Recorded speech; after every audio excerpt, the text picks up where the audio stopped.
It's real popular right now to talk about systemic sin, not personal sin, organizational sin, not personal sin, their sin, not my sin, because everyone wants to be the victim. Here's the truth.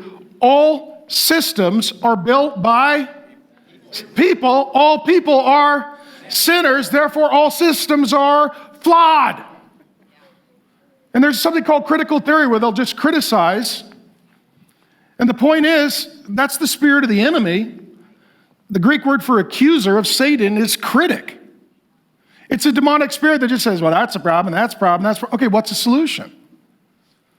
Every institution and organization is built by sinners, therefore it's a flawed system. In addition, even if we had a perfect system, it would be run by a sinner who's flawed and would ruin it. How do we know? Look at the Garden of Eden, perfect system,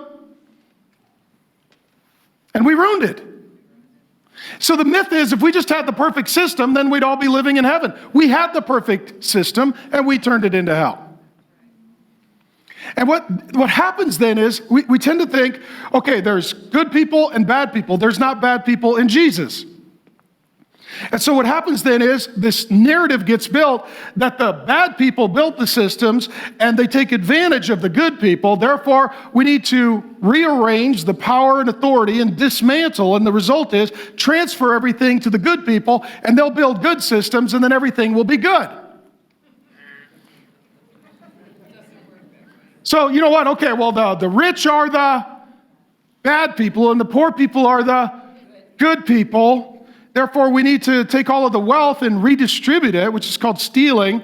And we'll take it from the rich people who are bad. We'll give it to the poor people who are good. And then when the poor people have the money, then the world will be a blessed place. We've tried this in major urban cities. You've got the very rich, the very poor. The poor vote for people who tell them that they are good and that the rich are bad.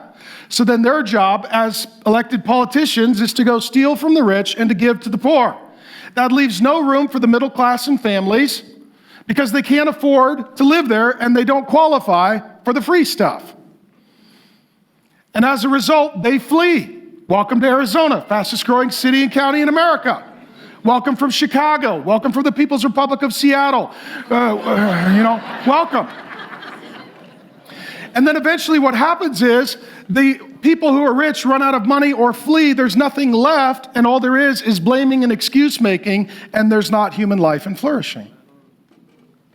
Because unless you realize that you are part of the problem, you are incapable of diagnosing a healthy solution. Romans 5 doesn't tell us just what happened, it tells us what always happens.